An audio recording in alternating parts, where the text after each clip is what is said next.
tonight. My name is Jeremy Robichaud. I'm the reference librarian here. And tonight is going to be the second in our series of seminars for seniors that are nearing or already in retirement. This is all thanks in part to a grant from the Institute of Museum and Library Services and the Massachusetts Board of Library Commissioners. Just a heads up, our next workshop in the series is going to be on Tuesday, December 6th. I did put flyers all around at 7 p.m. and we're going to welcome Gary Geckow, who will be presenting on changing careers, reinventing oneself for part-time employment in retirement. Also be sure to check out the library's Succeeding in Retirement page on our website. If you just go to the website, you'll find it right on there, but it's just maynardpubliclibrary.org/retirement. And you can find all kinds of good things like online resources for retirement, a list of all the upcoming seminars. You can join our email list and other good things. And I also just want to point out that we do have a growing collection of books and books on CD as part of the grant. And right now, most of them are on that table out there. You can check those out when you're leaving, but normally you would find those on a bookshelf on the second floor. And now to present Planning Ahead, Wills, Trust, and Estate Planning, Jill Whitman. Hello, everyone. Thank you for having me. So I am an attorney at Cushing & Dolan, and I'm also the manager of the Estate Administration Department. So just a little bit of background, at Cushing & Dolan, we focus primarily on estate planning, taxes, business succession, Medicaid planning, MassHealth applications, real estate, probate litigation. Pretty much anything that can come out of your everyday life with your family and planning for it. So right now I pretty much focus on meeting with families after the passing of a loved one. So whether it's a surviving spouse or children, I meet with them to administer the plan, make sure we achieve all the goals that we set out to have, and then also maybe planning for the spouse, really reassessing what's going on with their needs, ensuring that we're compliant with any taxes that are due, income or estate, and going through the probate process. Before that, I was in Winchester, and I really did primarily elder law. So MassHealth applications, Medicaid planning, guardianships, conservatorships, things like that. So that's my background. I still do a little bit of all of that now, but again, it's primarily working with individuals doing their estate administration. And truly, I think that lawyers who best understand estate planning are those who do the administration part. I see everything on the back end. I know now what mistakes to avoid, what drafting's bad, and really what you want to look out for. So in general, I think that when we hear elder law, it's a little bit, more confusing than maybe just estate planning. So kind of what is elder law? It's a lot of asset protection planning, Medicaid planning, Massachusetts, we think of MassHealth, long-term care. It's that interplay of long-term care and financial planning. And truly, I think one of the biggest anomalies, especially living in the Northeast, is you can be planning for people for, minimizing estate taxes, but still worried about long-term care costs and doing Medicaid planning. And we see a lot of clients with that. In Massachusetts, our estate tax is $1 million. In Massachusetts, you could have, maybe a family house you've had for generations, a life insurance policy, and a retirement plan, and you're already there. But still may not have enough cash for long-term care. So it's, again, that interplay. It's also looking at long-term care insurance, Health Care Proxies, power of attorneys, and then your general estate planning needs. So when we think about our essential estate planning documents, I think that some obvious things come to mind. A will, and everyone hears about a will. Health Care Proxy, power of attorney, trusts, revocable or irrevocable, and then some basic real estate documents. So the primary purpose of this presentation will really be focusing on two of those documents. And I think that they're probably two of the most important documents you can have. And that is your Health Care Proxy and your power of attorney. We will still talk about at the end, in general, wills and trusts, Medicaid planning, anything else that you want to know, but that's going to be the primary purpose of this presentation. So as a lawyer, I probably shouldn't admit this, but I actually only have two estate planning documents in place. I don't have a will and I don't have a trust. During some free time at work, I said, what are the two most important things that I need? Power of attorney and Health Care Proxy, absolutely. And truly, this presentation could also be given to any 18-year-old. Once we turn 18, there's nobody that can make any type of decision for us except ourselves. When we're under 18, we have our parent or our guardian. Once you're over 18, that's it. And I find that a lot of misconceptions are that people just assume that, oh, I'm married, my husband would do that. No, that's not true. Unless you have these specific documents in place, there is nobody that can step into your shoes to make legal decisions for you, whether they're healthcare or financial. If you don't have these documents in place, and whether you're 18 and get into, perhaps a car accident and are not fully conscious, or if you're 90 years old and are suffering from dementia, it's the same thing. So like we just talked about, durable power of attorney, if you don't have that, you would have to get a court-appointed conservator, and if you don't have a healthcare proxy, you have a court-appointed guardian. So first we'll talk about your power of attorney. So a power of attorney is a document that allows another individual to make all financial decisions for you, whether that's signing a deed or banking for you, selling your house, anything like that. That is what the power of attorney is concerned with.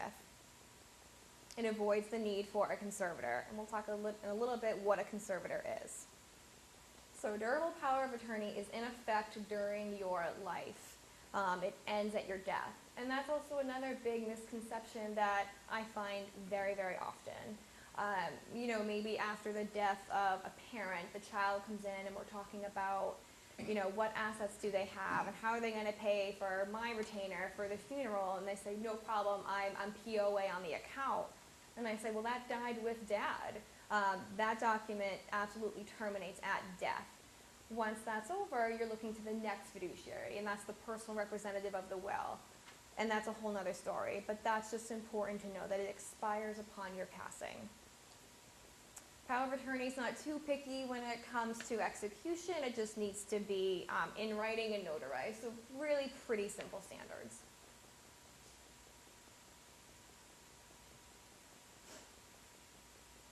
So a power of attorney is effective at execution. So as soon as you sign your name on that line, it's effective. And that tends to really worry some people.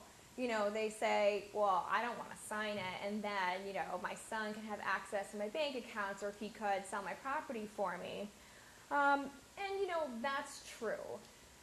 But what I tell people is that, why wouldn't you want to know when someone is really acting on your behalf? Because our other option would be a springing power of attorney. The springing power of attorney says that you sign it and it's not effective just yet. It actually does not become effective until a physician certifies that you are incapacitated.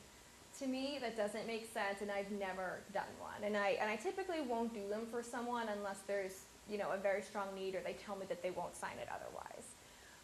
My thought is, if you need to invoke your power of attorney or really use it, you're probably already in a crisis, right? You're either incapacitated or suffering from dementia, or for whatever reason can't handle your financial affairs. So why are we going to put a whole nother hurdle onto letting someone act on your behalf? And again, like I said, if you don't trust someone when you're completely with it, knowing what they're doing as your power of attorney, why would you trust them when you're then incapacitated? So that's the difference. So we don't really see a lot of springing power of attorneys. Like I said, never done one, and you don't see them very often. If you do come across it, you're like, you should really change this. You want that durable power of attorney. Do you have a question? No, so if you're not incapacitated, can the other person still make decisions on your behalf? Yes, exactly. And so that's a distinct difference between a power of attorney and a healthcare proxy. We'll get to the healthcare proxy, but absolutely, and if my power of attorney, I'm totally with it, and they could be, doing things on my behalf right now, but I think what you want to realize and think about is that this power of attorney is a fiduciary. They can only be acting in your best interest. And the person that you appoint, you should trust them, and you should trust that they can make wise investment decisions or financial decisions, anything like that. But absolutely, they can be your power of attorney and make these decisions for you while you're competent and while you're incompetent. So when they make a decision for you, and it turns out to be bad for whatever reason, who's responsible? The person who made the decision or the, No, so the fiduciary would be responsible. So if for whatever reason a power of attorney, was not acting in your best interest, you can bring them to court. So you can go to probate court and sue in equity, your breach of fiduciary duty. So there is recourse for that.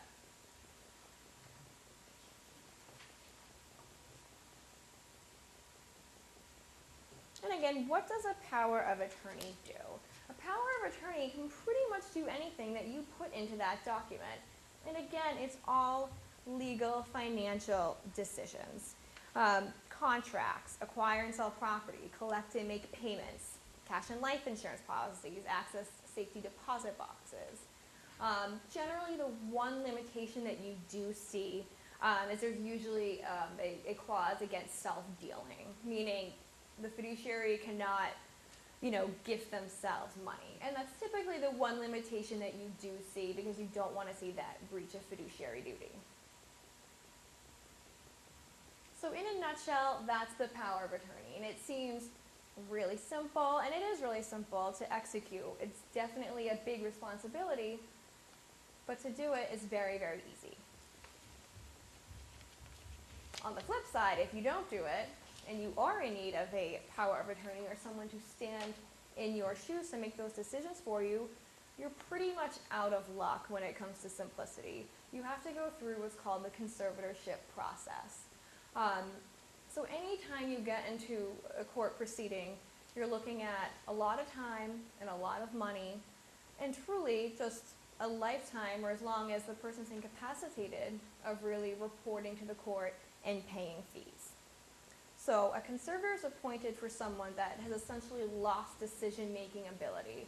So there's some type of illness or disability that makes it so they can no longer make those types of financial decisions for themselves.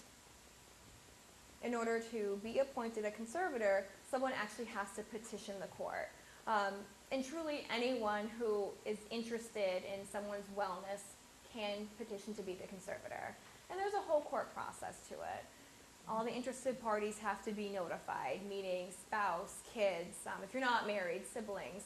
The protected person has to be notified. You have to publish in the newspaper. You have to go to court and actually have a hearing. You have to have a medical certificate done by a physician. Those only last for 30 days. So there's a whole process to it. And again, this says the appointment must be necessary as a means of providing continuing care and supervision of the property and business affairs of the individual. And in general, too, there's a priority of appointment for who can be a conservator. So that's another thing, too, right? If it's just, maybe the surviving spouse and there's multiple kids, you don't want to have that fight back and forth of who will be conservator. If you have your power of attorney, you've already designated that person. You can also name a backup, or you could actually name two people to act together. So the conservator is a fiduciary, just like the power of attorney. It vests the power for them to deal with all your property.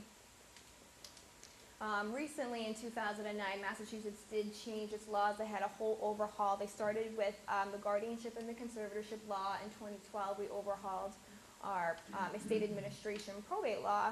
And truly, the big focus has been on, more limited conservatorships, limited guardianships, and it's trying to give that protected person, any type of freedom that they could possibly have. So I have seen situations where, the decree might say, conservator controls everything, but protected person is allowed $500 in spending a month. So there is a way to still give that person some type of freedom and some type of flexibility in their life.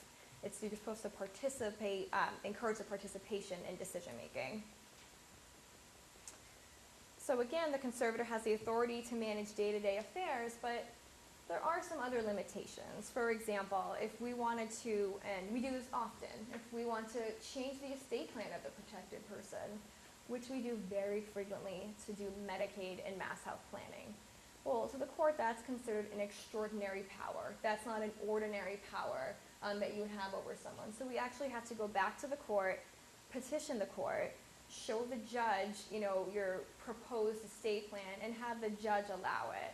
So it definitely makes it more difficult, and especially if you really want to get your MassHealth planning done, or perhaps someone may be dying.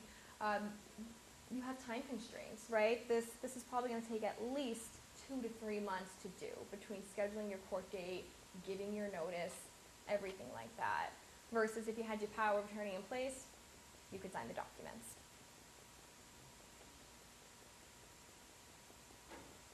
So just like we were talking about with the power of attorney, right, you're really just reporting to yourself. A conservatorship, you're actually reporting to the court. Every single year, you have an annual filing. At the outset, and within 90 days, you have to report to the court what the protected person's assets are. You actually have to file an inventory. Every year after that, you're filing an annual account. And they're not free. You pay filing fees every single year to the court to actually file this document, and you pay lawyers every single year to actually prepare the document. So it's not just a one-time thing, not like perhaps an estate plan where you go in, you sign your power of attorney once. You actually will be filing and paying every single year. So, and to the point, I typically do say to people doing estate planning, you have to look at it as an investment. It might hurt the pocket that day. You might feel like you're spending a lot of money, but from my end, what I see when people don't do proper planning, they spend so much more money, whether it's guardianship, conservatorships, or just estate administration, because we bill hourly. Does the power of attorney, the person, do they have to report to anybody? No, so the fiduciary, so once they are power of attorney, they don't report to anyone. Unless for some reason someone thought they were breaching that power or not fulfilling their duties, someone could certainly bring a suit against them, but they're not reporting to anyone else, no. Okay, so next, yep. If someone follows all your advice, satisfies all the requirements, but then, let's say in a year or two, decides to move to another state, i.e. Florida, how similar are their laws to ours, or do we have to start the process all over again? So, it can depend. So, for example, we're just talking about guardianships, at least, which we haven't gotten to yet. But there's a uniform act now that will honor guardianships in each state. So, in terms of the actual court process, some states will make you go through the conservatorship. I believe to get reappointed, guardianship, that will be recognized. In terms of your actual estate planning documents, for the most part, I would say people keep the documents that they have. So we have a lot of clients who also have residency in Florida and New Hampshire. So whether they had their documents and they moved to us and now I'm administering them, or vice versa, you can keep them. From our standpoint, we would recommend that you update them.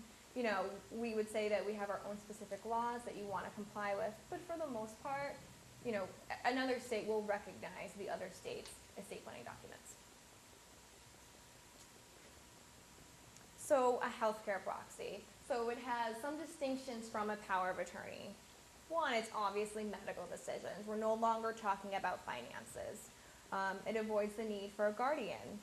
But there's one really distinct difference, and that's the fact that it takes effect only upon the protected person's lack of decision-making ability. So a doctor has to actually certify that that person is incompetent before a Health Care Proxy can ever take effect.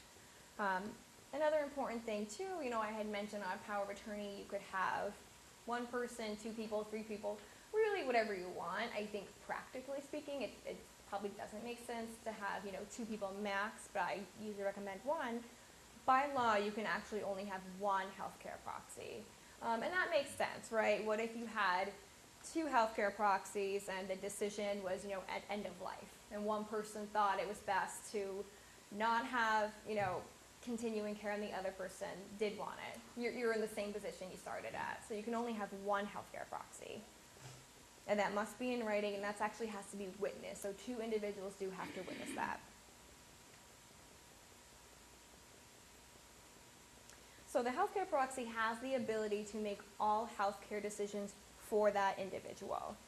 Whether it's life-sustaining treatment, end-of-life care, surgery, admission to skilled nursing, anything and everything that healthcare proxy can do. You are basically telling the world that you trust this person to step into your shoes and make your healthcare decisions for you.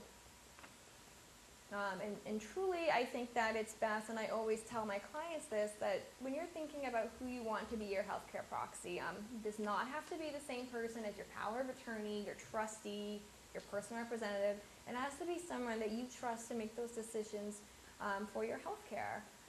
So it's better to have that conversation, and I think it's easier once they come into my office. I tell them what they have to do, and then they go back. Typically we see spouses appoint each other, right, and then maybe a child next. But tell that person what your wishes are, what you would want them to do in basically every situation. Wait a minute, I thought you said you could just have one healthcare proxy. Yeah, you can only have one. Okay, but then you just said your husband and then your children, Whoever you've appointed. just one. Yeah, whoever you've appointed. Only one at a time. Okay. Exactly. So whether maybe you name your husband as your first and your child as your second, as your alternate. If for some Okay. reason your Okay. husband couldn't be your healthcare proxy. And I say that it's important to have the conversation because living wills are not legally enforceable. I personally don't like to execute them with clients because it has no legal authority whatsoever. It's a piece of paper that you sign. That's really it. And so a lot of lawyers will sign them, and that's fine. Lawyers in my office do it. And I will do it for someone if they want it, but again, it's not legally enforceable. So again, I think it's better to have that conversation with your healthcare proxy versus relying on a piece of paper that it may say, you don't want something done, but they are the ultimate decision maker. So it's not like if your healthcare proxy says, I don't want, continuing care, life-sustaining treatment, and you do the opposite, the other interested parties or siblings would not have a course of action against you. It's not a legally enforceable document. Did you have a question? Well, yeah, back to the proxies, you can't have both your children? Let's say, I've got 2 children. So by law, you can have one healthcare proxy at a time. So you can nominate one as your primary and one as your alternate. But you cannot, by the document, actually nominate both of them.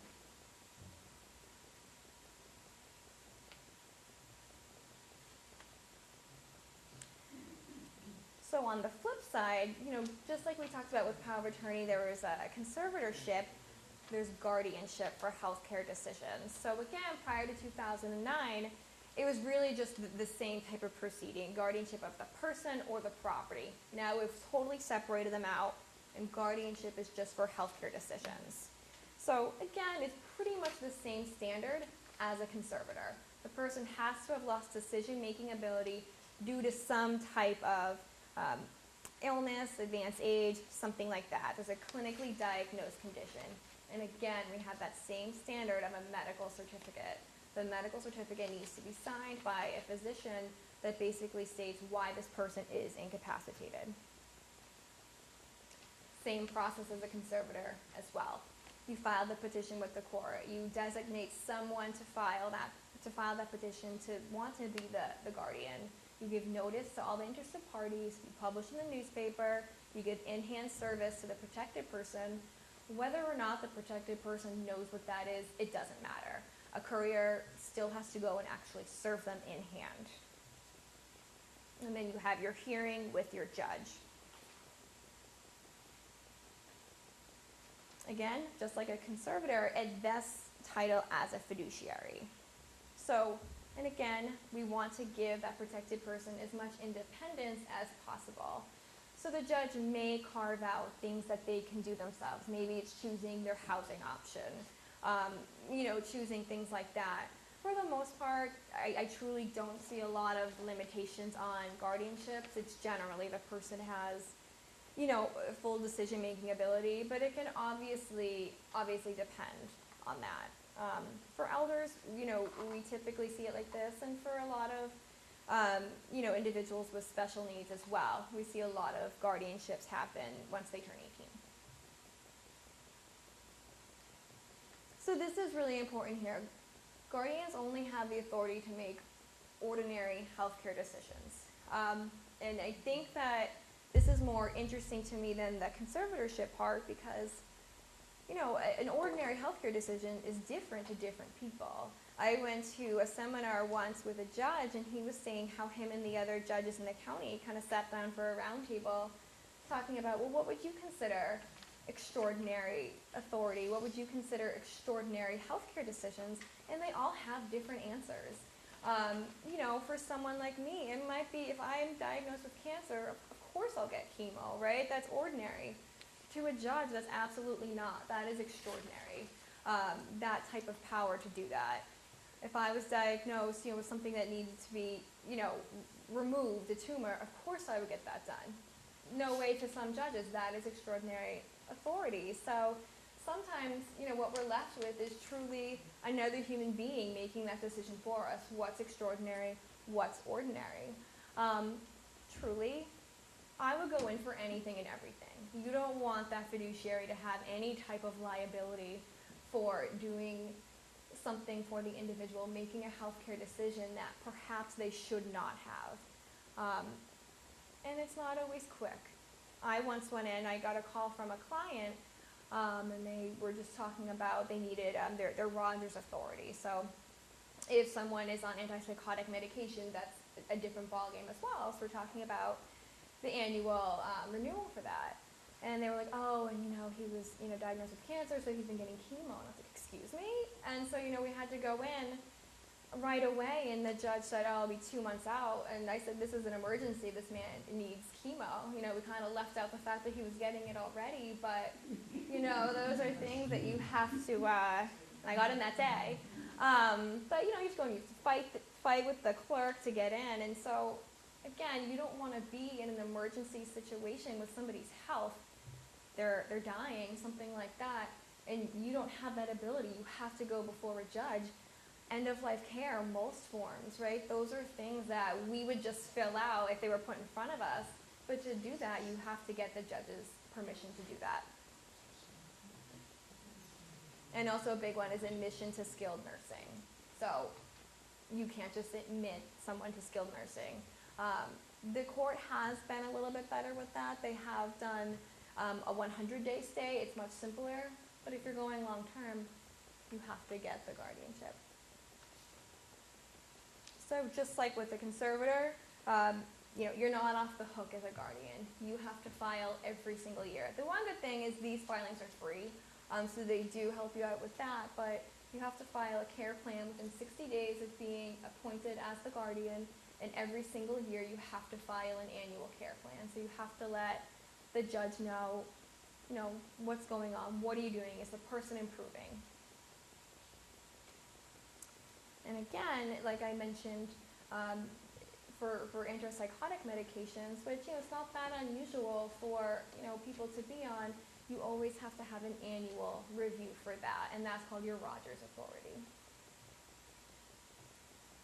So that's my, primary points for guardianship, conservatorship, health care proxy, power of attorney. Are there any questions on those topics before we move on to a little bit more of the wills and trusts?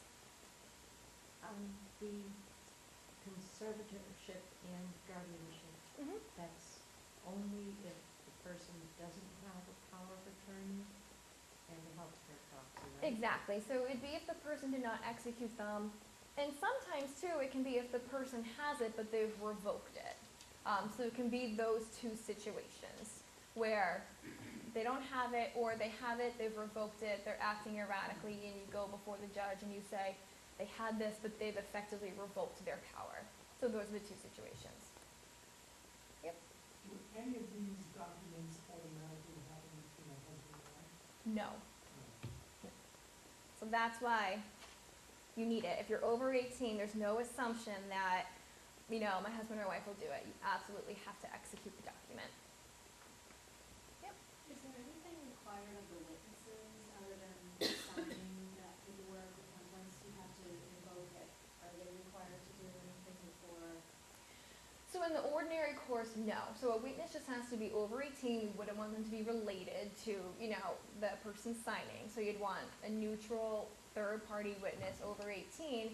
The only time that, you know, you would ever have to bring a witness back in is if for some reason the document's being contested.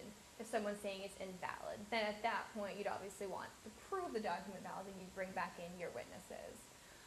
But it's kind of sometimes a problem. We used to go a lot to nursing facilities or hospitals, and a lot of the medical staff won't actually serve as witnesses. So I would just go around and find family members of different patients. So you actually never sometimes know who your witness is. So if I were to call someone back, it might be tough. But I mean, there's a gentleman back here asked a question about, it's a little off this, but he was talking about if you move to Florida, Mhm. is Massachusetts, like, for instance, say, I have an estate plan, now I don't plan on moving, but if you move to Florida, you die, and, power of attorney or executive is gonna, have to file all the paperwork and everything.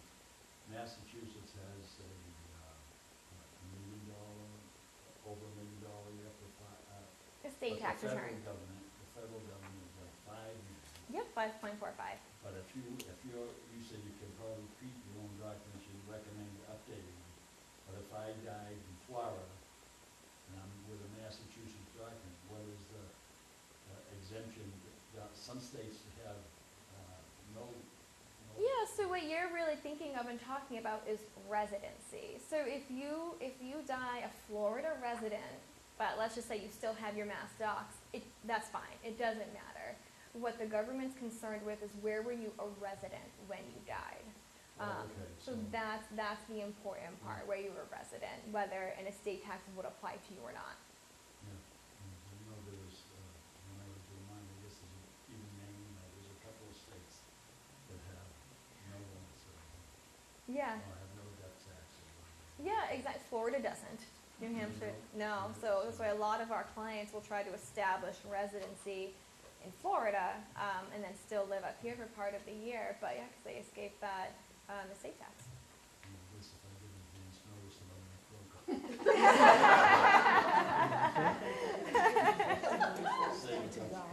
broke. Yeah, you're telling me.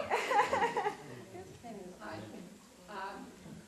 If the guardianship is only good for medical conditions, what happens when a house may need to be sold? They don't have power to do that? Nope. So Nope. what document would you have to have in order to be able to sell someone's home? A power of attorney or a conservatorship. So But- power of attorney would work in that case? Exactly.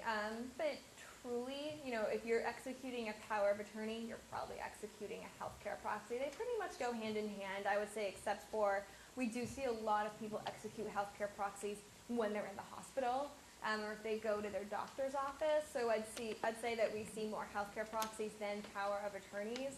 And if you don't already have a power of attorney in place, then obviously you need your conservatorship. You can't say someone's incapacitated for healthcare decisions, but not for financial. But yeah, absolutely, you need your conservatorship or power of attorney. Because we had a case where my husband's parents were power of attorney for a relative, but then they both became incapacitated. So my husband sort of had to take everything over and go through the courts, but I thought I think he only had guardianship and not power of attorney because it was his parents that had power of attorney. So, but he was able to, with that document, sell the house. So has that changed over the years? So like I said previously, it was more combined. It was guardianship of the person and the property. Now it is separated out. You know, a guardian should not be selling a house. They don't have that authority. There's no court authority to do that. So I'm not sure what the situation was, but you know, it also brings up a good point that, you know, every, whatever it is, couple years, decade, it's always good to reevaluate your estate planning documents. People that we named 10 years ago may not be the same people we would name today. If one of the spouses starts to get into failing health, or passes away, you always want to update those documents. You don't really ever want to be stuck with just one option. Yep. In Massachusetts, what's the tax rate? Above For $1 million. estate tax, Above $1 million. so it's a sliding scale between 8 and 16%. So we say it's generally roughly 10%. That's generally what we base it on. Yep. If you have a family attorney, not an estate specialist such as yourself, would he or she be able to handle this procedure?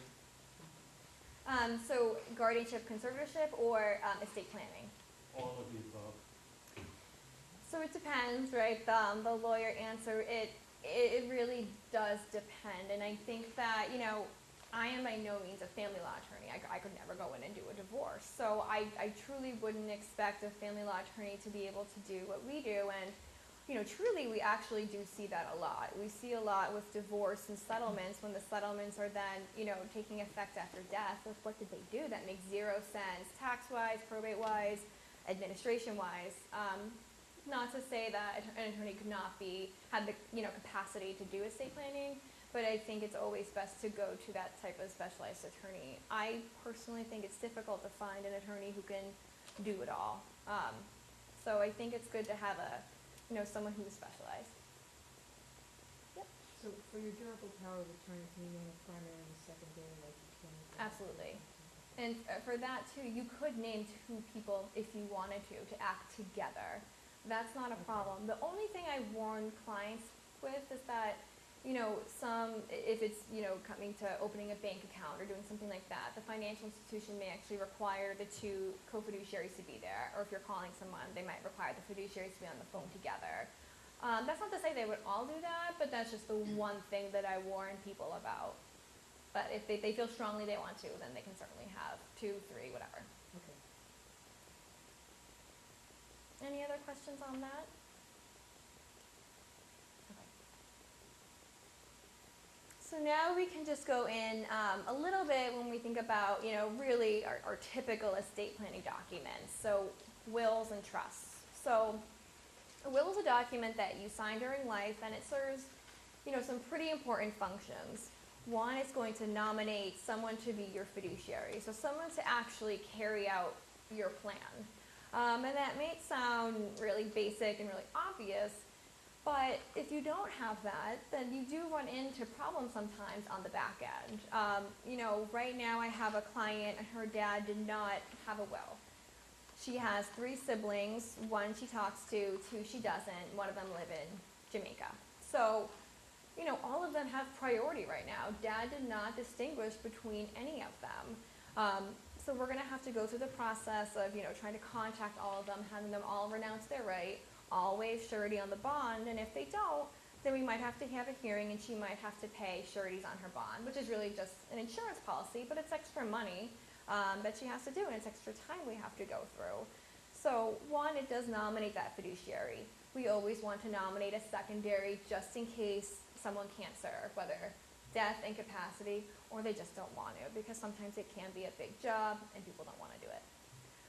Second, it does say how you want to dispose of your assets. Where do you want them to go?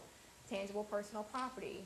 Really, what do you want to do with your stuff? And also your cash, your investments, your real estate, everything like that.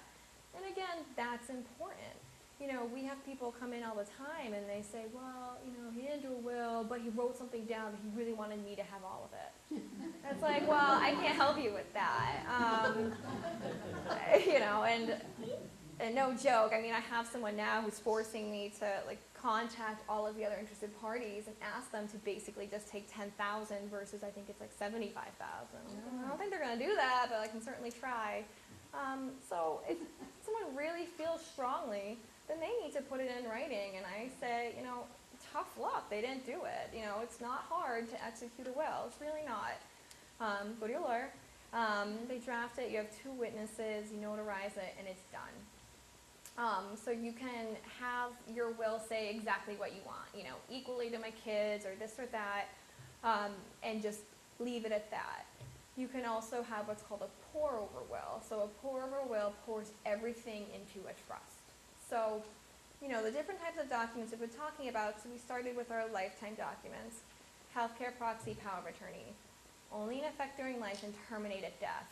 A will only takes effect at death. So we execute it during life, but until you die, it's essentially meaningless because you can revoke it at any time. So that's really what we care about when you're passed and we're administering it. A trust is in effect during life and after death. And it depends on the terms of the trust, how long it exists for, but plenty of people execute trusts. So there are two types of trusts that we primarily do. There are certainly, you know, different planning techniques, but I would say for our work, we do two types. One, you have a revocable trust, which means you can change it, amend it, revoke it at any point. I can execute it tomorrow and tear it up the next week, and it doesn't matter. I can do anything I want to it. So the advantages to having a revocable trust are you're always in control. It's as if you own those assets yourself. It's just like that trust is almost just like a little bit of a shell. But truly, for all intents and purposes, you can do whatever you want with those assets. The advantage is that it's probate avoidance. So when we do an estate plan for individuals, that comes with funding. So what we do is we'll typically do a deed of the primary home, vacation home, whatever you have, to that trust. And we also will ask clients to bring in change of beneficiary forms, change of ownership forms, and we actually will change all of your accounts over. Bank accounts, investment accounts, we ask for your change of beneficiary for life insurance, anything like that, just to get you squared away. Because truly, this trust is worthless if it's not funded. It's just something you paid for that didn't do anything for you. The other good thing about a trust is if you fully fund it during life, then you don't have a probate. And probate's expensive. Again, I work on an hourly basis, so every time I talk to you on the phone, I email with you, I'm billing you. And people get angry about that. It's very expensive. So, you know, it saves a lot of money. The other thing, too, is once you go through probate, a will's a public document. Not that anyone would truly care what I do, but anyone could go to the courthouse and pull my will and read it. And some people don't like that, and especially if perhaps they're leaving, you know, different proportions to children, or they're leaving to a certain charity, something like that. They don't want the whole world to know that. So a trust is a private document. It stays private for, you know, your life and beyond, unless there's some specific reason why it didn't. So again, just like a will where we have a fiduciary, and that was called a personal representative, which I did not mention that. Like I said, we changed the laws in 2012, so it used to be called executor, executrix. Now we have the fancier term of personal representative. A trust, you're a trustee. So again, it's a fiduciary role. You're supposed to act in the very best interest of the trust and of the beneficiaries of the trust. So sometimes that means you're acting in a couple different directions. There might be a surviving spouse where you're really trying to generate some great income from them, but you're really trying to preserve the principal too for your remainder beneficiaries. So there's definitely an active role you need to take. You're investing the money, you're managing it, and you're keeping everyone happy. So some people don't want to take on that role. So a revocable trust, again, you're in complete control, so it makes sense too that if you were to ever apply for long-term care for Medicaid, fully countable assets. So if you applied for a long-term care tomorrow, anything in that revocable trust is completely countable and against your $2,000 asset limitation. Again, with MassHealth, and I don't know how much everyone knows, but if you were to ever apply for long-term care and wanted Medicaid benefits, you can only have $2,000. If you have a spouse, you do have a higher allowance. I believe it's right around $118,000 right now. But again, that's nothing. So we can go into that MassHealth planning in just a minute. We'll just cover the rest of our trusts. So on the flip side, an irrevocable trust is something you cannot change. Once you make it, you can't revoke it. There are some ways we can get around that, but in general, the point of it is supposed to be that you can't change it, that you're really parting with this asset. And we typically do see this for most of our elderly clients. And it's the thought of trying to plan for Medicaid and MassHealth. So if we start planning and I, transfer my home in there, maybe an investment account, I do that tomorrow. In 5 years, under current law, if I applied for MassHealth benefits, those assets are protected. But the trust is more strict. You can only get income from it. So it's not like a revocable trust where you can have whatever you want from it. You can only take income, no principal. And that's very, very tough for people to understand. I met with a woman yesterday, and her son, her husband, deceased last year. They did their planning in 2000.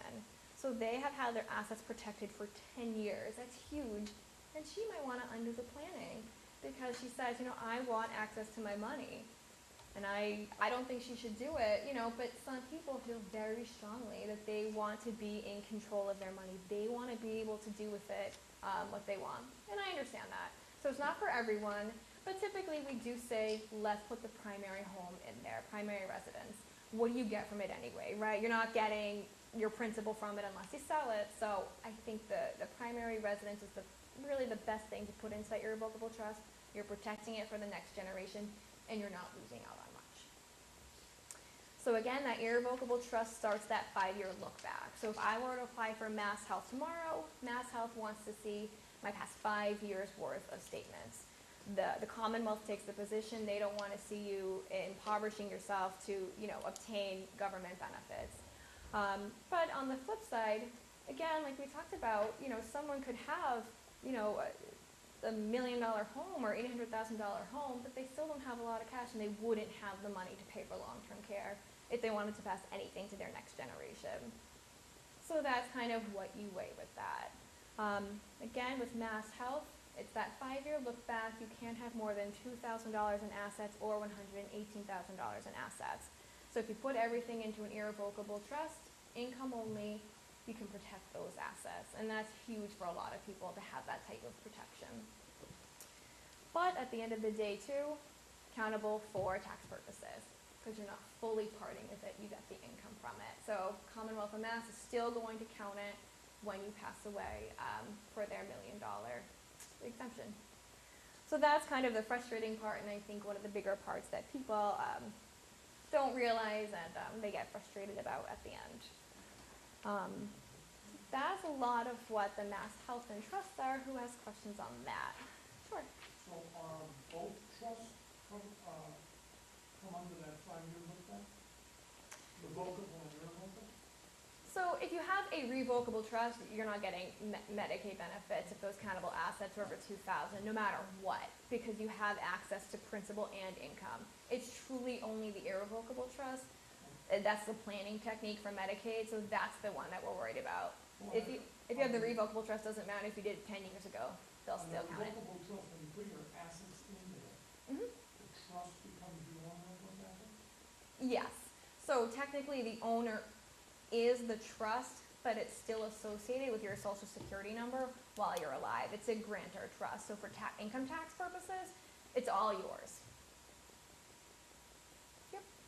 Can you have some assets in the revocable and other assets in the irrevocable? Absolutely. Absolutely. And that's actually a conversation I had with someone the other day. Starting to think about it, she's still on the younger side. I said, you could do that, but you just have to pay me for 2 different trusts. So I don't know if you really want to do that. But typically, I wouldn't recommend someone putting cash into the irrevocable trust. I would recommend probably keeping it out and keeping it in your name. It's tough if someone was not married and she had a daughter, but you warn against that joint ownership with children because that then becomes 50% that child's asset. If your child might maybe getting a divorce, or if they have creditor issues, 50% of that asset is fully available to their ex-spouse or to their creditors. So that's not always the best option either. But typically I would recommend that it's the house and it has to be cash that you're really willing to part with. You can always kind of get out of it. So the trust typically says that principal can be distributed to your kids.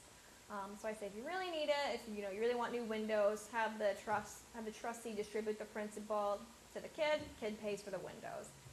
So you can typically get around it, but the person is dependent on the trustee or the child actually giving them the money. They can't just take it for themselves.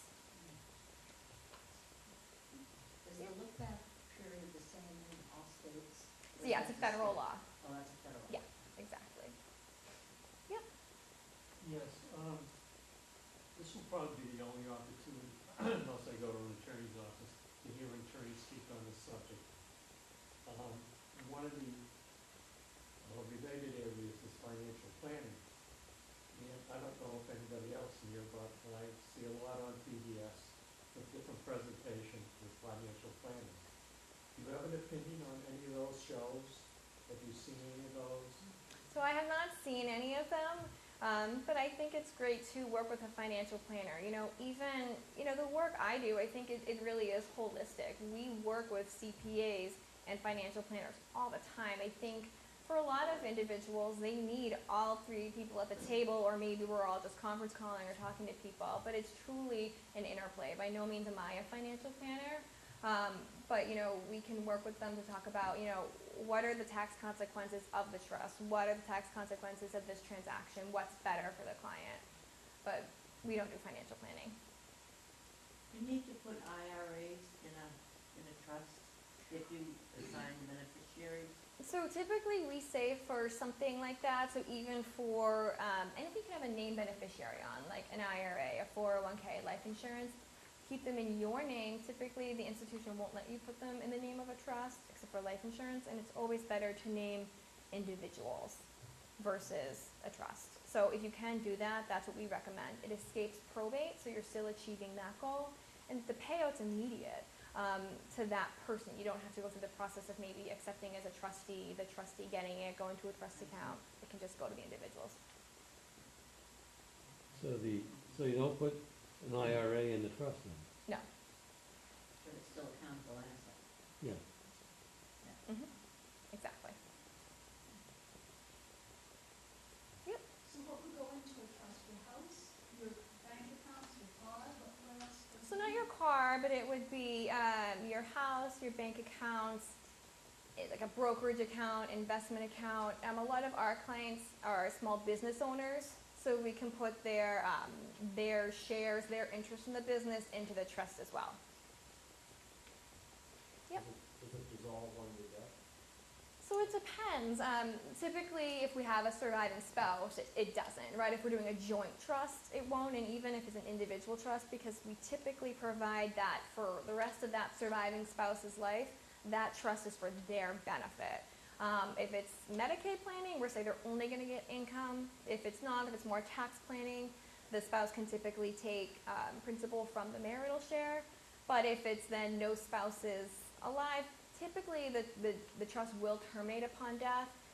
I say terminate upon death, I really mean a year and a half later. Administration takes approximately a year to a year and a half to actually do and wrap up. So, I meet clients and I say, okay, we're going to be working together for the next year and a half, and I think they're all pretty upset, which I never know why. I think I'm pretty pleasant to work with, but we work together for a year and a half because by law, creditors have 1 year from someone's date of death to make a claim against their estate.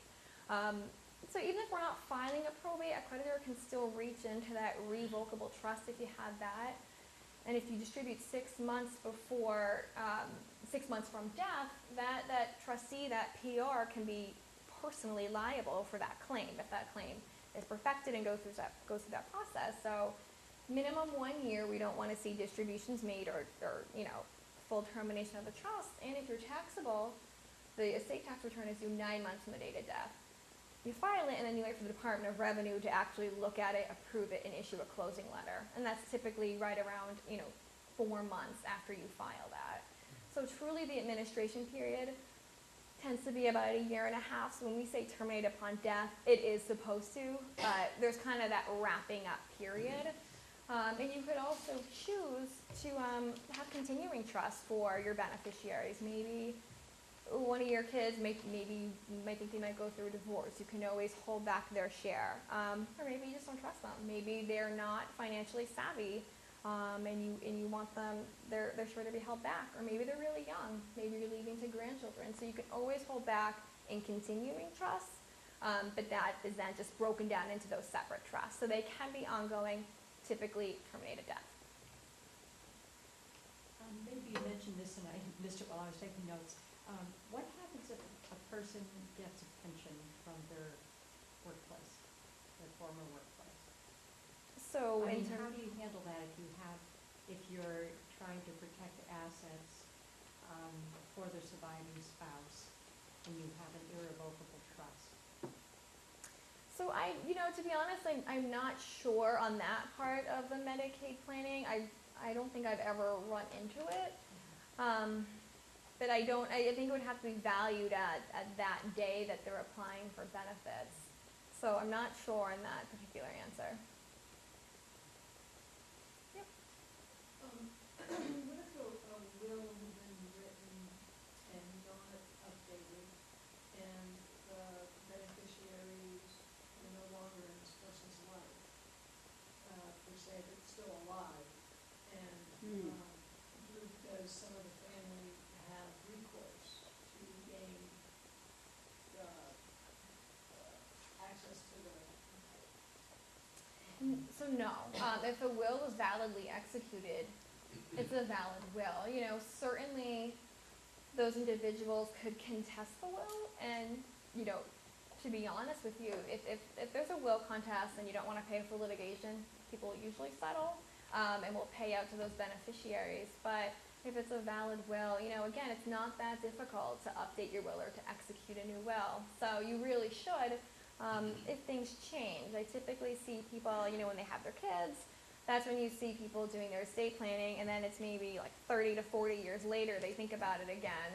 Like, oh, we should probably update that. And then I say at that point, update as your life changes. Update as someone passes away. Update as someone gets sick. Maybe someone's going through a divorce. I think that you really have to gauge it on those life events, or to your point, if you no longer speak to the people you provided for. several of my beneficiaries right now are minors, so what happens if something happens to me and they're still under the age of 18? How do they get the money? Do they have to go through something special? So if it's a trust, right, we've already provided for that. We typically say if you're under 25, you don't take. You have to be at least 25 to take. It's held a continuing trust for their benefit until then. If it's through a will, then it's typically either a conservator is appointed for a minor to handle their financial affairs, or sometimes a parent can take under the Uniform Transfer to Minors Act. So it would be another legal guardian or a conservator who would take. Yep. So on a will, that directs what goes where. Exactly. Can you do the same thing in a trust? Exactly. So you don't need both? So you do need both. I think you need both for a couple of reasons. One, you could just have a will, absolutely. But then you're going through the probate process. Unless everything you own has a named beneficiary or is jointly owned, which is entirely possible, then you wouldn't have to go through probate. But if everything is outside of a trust in your name individually, then it's going through probate. So, you could absolutely do that. It's just going to be time and money. If you just have a trust, so I had this situation today. For whatever reason, a will wasn't done for the client, and everything was her house was put into trust, but she didn't file income tax returns for the past couple of years, and now she's going to be getting some refunds. So now we don't have a will, and we told the client said, well, she specifically disinherited my sister under her trust. Well, too bad. Now it's going to go through intestacy. So just those refunds, they'll probably be nominal, but still, you never know what's going to happen. So I think it's really important that you have both your will and your trust. Yep. If you have an annuity that's been set up, the actual person who holds the annuity dies, the surviving spouse continues to get the same payments. Is that considered an individual asset that would be sent to probate, or is that considered a joint asset and would be cleared probate? It's for your probate because there's a named beneficiary. So a probate asset is only something in our name individually without a joint owner or without a named beneficiary. So it's the only thing that will go through the probate court. And, you know, just to reiterate what we just said, because I don't think I made it clear, a trust can do the exact same thing as a will and just disposing of your assets. You know, who gets what when they get it. So we can wrap it up here, and I'll also stick around for a little bit if anyone else has more questions or questions they didn't want to ask in front of anyone.